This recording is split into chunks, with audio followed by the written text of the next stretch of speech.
সাধারণত কোন বয়সে হাম বেশি হয়? বড়দেরও কি হাম হতে পারে কিনা? হ্যাঁ, বড়দেরও হাম হতে পারে যারা আনভ্যাকসিনেটেড, কখনো টিকা দেয়নি।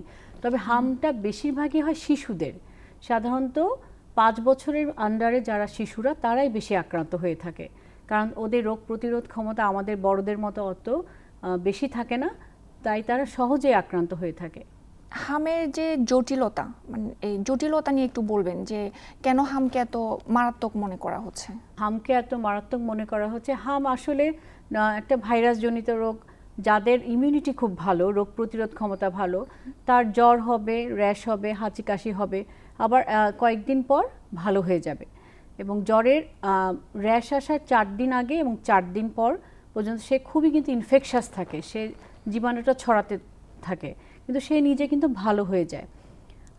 কিন্তু মারাত্মক হয় তাদের ক্ষেত্রে, যেমন যারা অপুষ্টিতে ভুগে অথবা যাদের কোনো টিকা দেওয়া নাই, একটাও নাই বা দুইটাও নাই, যে হামের যেটা 2টা টিকা দিতে হয় না দেওয়া হয়নি, তাদের এটা মারাত্মক আকার ধারণ করে।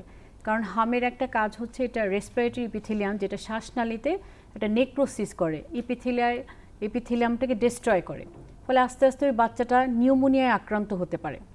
এবং আরেকটা জিনিস যেটা আমাদের ইন্টেস্টাইন, অন্ত্রনালীতেও ইপিথেলিয়াম নষ্ট করে মারাত্মক ডায়রিয়া করতে পারে।